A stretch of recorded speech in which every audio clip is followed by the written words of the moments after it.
What I would demand is to see the transcript of the conversation between Todd Blanche and Ghislaine Maxwell. I mean, we should, as Americans, demand that, because we want to know what's going on. Is this a secret deal? Are they having a secret deal with the woman who was grooming children for Jeffrey Epstein? That's right. So that's your question. Is Todd Blanche offering Ghislaine Maxwell a secret deal? Yes. I mean, that is my question. Why else are you meeting with her? You have evidence. You have evidence from victims. Right. What more do you need? Much evidence. Right. What more do you need? Tara, what does the MAGA base think about Ghislaine? It's really mixed, actually. Some of them feel bad for her. I don't understand this. And it's led by people like Jessica Reed Krause. They had these shirts say "Free Ghislaine." There are others that say this is misogyny and sexism. And I agree that in this world we have a ton of misogyny and sexism, but not in this case of Ghislaine Maxwell. She did deserve to be imprisoned, and there are Johns that deserve to be imprisoned as well, and they deserve cases against them. But to think that, she's somehow a martyr in this. There are no martyrs in the Jeffrey Epstein story. The only martyrs are the victims. So, is it possible that Donald Trump is concerned about other people coming out here, other names coming out? Is he protecting other people? I mean, I've seen a list of names that Virginia Giuffre has been trafficked to. She showed me that list. Maybe they were in some way connected to Donald Trump. Nothing was like that clear to me. A lot of those names are not household names that people would know, but they're high net worth, powerful people. A lot of them are dead. Ghislaine met Jeffrey Epstein probably through her father. She was hanging out in high society, so-called high society in Manhattan. Why did people find her so compelling? Well, she had this personality and this sort of, she was beguiling, you could say. She was a little quirky. She was really connected. In fact, someone described her as almost being like a ballerina, the way she worked a room, and she would, flirt with men, and she would, she just had this kind of confidence about her that she was larger than life. She was a bit like Robert Maxwell, her father. And she was just seen as a highly connected woman coming from an upper class. She was friends with princes. I mean, she was friends. Her father owned newspapers. She was a posh it girl. People wanted to be around her. Oh, and she flew around on private jets, and she could actually fly helicopters and jump out of them. And she went on to private islands, and she could give people money and for philanthropy. And there was just so many reasons why Ghislaine Maxwell was considered, in a person that people wanted to rub shoulders with. So she was at the center of things. She had access to the largest so-called private house in Manhattan where she would throw parties, where Jeffrey Epstein had interesting guests, where she could bring Prince Andrew, and people were impressed to be adjacent to British royalty. And yet the whole time she was essentially raping children. Yeah. Yes, during the day, for sure. That was what she was doing. And showing up at, book parties or having events. I mean, they literally had a 40th birthday party for Jeffrey Epstein. I mean, we talk about the 50th birthday card, right, from Donald Trump that was very creepy, suggesting that they were in on each other's secret. But on the 40th birthday party, equally depraved event. So her friend Christopher Mason, who I interviewed, said that Ghislaine asked him to write a song and then sing it for Jeffrey Epstein before the crowd at his 40th birthday at their townhouse. And the song, Ghislaine asked that the song include his 24-hour erections and his love of schoolgirls. And it was sung before all these people. And it was just, this is the Bacchanal type.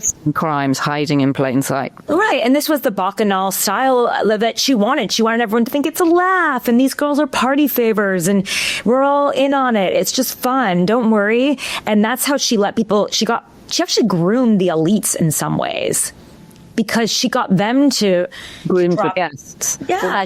The guests to drop their guard. to feel comfortable, to feel like this is just a safe space and, oh, that's normal if everyone's laughing. And I mean, she would literally describe the girls as tissues. She said, you can throw them away. I mean, this is a woman who really dehumanized these children. I mean, her father was not a great guy either. He was disgusting. And he was a famous bully. I had various friends that worked for him. And I think we said on the last time you were on the podcast, he used to interview people in his car on the way to his house from London and then drop people at the side of the road. And he used to pee off the roof of the building onto people walking on the street below. Right. He used hand towels to wipe his bottom, then left it for people. He did not care about humans. They had something in common in that sense. He also was incredibly abusive to Ghislaine, not necessarily physically, but she had an eating disorder, and he would like lock the kitchen, and he would around the table he would really grill her, want her to learn the languages of like Latin and French, and if she got something wrong, he would demean her and debase her, and he would scream at her, but then at the same time he would praise her. So he was constantly doing mind manipulations with her as well. This is not to give her any sort of break, but this is if you ever want to understand the psychology of a psychopath, understand who made them. And so this is her father. So yeah, I mean, Ghislaine was so key to making everyone feel comfortable, and her Rolodex was impressive. I mean, she literally would just cozy up to people, get their numbers, and then put it in the little black book, send notes out. She managed the list. She managed their social connections. She made them right. And she also had a sort of faux charity, right? Her ocean charity. Well, everyone needs a charity in that world. Right. So, but philanthropy also works as a cover for illicit behavior, right? And it sets people into your world that assume that they're doing legitimate business with you, and in fact, what you're doing is giving them cover. Yeah, it's laundering a reputation. Also expressing that you have such a surplus of money that you can spend it on charity, and so much of that world is about upper class world is about being able to keeping up with the Joneses, and this was her thing, and she cared about the ocean. Okay, I mean, fine. She did TED Talks on it. Of the young women you spoke to, who were the ones that left the biggest impression on you? Well, besides Virginia, who I found to be incredibly brave, because for so long she had kept going for over a decade. No one would listen to her, believe her for so long. I found her to be a very singular voice in society, like a survivor who would not stop talking and trying to tell her story. So I really found her to be completely compelling, and she tried to turn her pain into something that would prevent this from happening again. And sadly, having known her well, she really struggled with her mental health, as so many of them do. That's why there's such a high suicide rate among these victims of sexual assault and domestic violence, and specifically the Epstein victims. Now, Courtney Wild, she was the victim behind the Crime Victims' Rights Act, behind proving that in the sweetheart deal that the crime victims' rights were violated.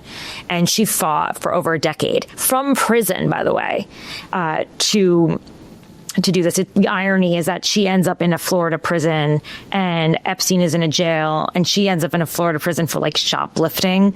But she was furious. She was enraged. The way it started with her, I mean, she was 12 years old. She had braces on her teeth. She ends up at Epstein's house through the pyramid scheme at the high school. She then realizes for $200 she could bring in her friends. She brings her best friends in there, and she gets another $200 for every friend. She comes from a poor family on the other side of the Intercoastal in Palm Beach, and in a trailer, and she has such low self-esteem. Ghislaine ran it at the top level, but there was also deputies below her like Sarah Kellen and a few others, Nadia Marcinkova. I mean, it was a pyramid. It was not. I mean, Ghislaine was at the top, but there were others as well, and this was a pyramid within the pyramid, and they were all just little girls. And so and actually, Courtney said, she would be envious when she couldn't go to the island with the other girls. And she would, she felt like she was being rejected. And when the police came to her, when they were working on the case, she she thought, she went to Epstein. She goes, I don't know what I did. I did something wrong. She saw herself as a child prostitute. And Epstein said, don't worry, I'll take care of it. Here's my lawyer. So then she goes to meet with Epstein's lawyer. And when they met at a bar, I mean, she's like 16 or 17, or she was young.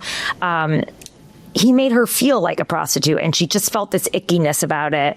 And she decided, I'm not doing anything. I'm going to leave this alone. But Epstein gave a lot of these girls, these underage girls, lawyers so that they wouldn't speak. And so a lot of them relied on Epstein's lawyers. And some of them said, he's awesome. Like, he's amazing. I mean, that's a psychological grooming that is really hard to understand.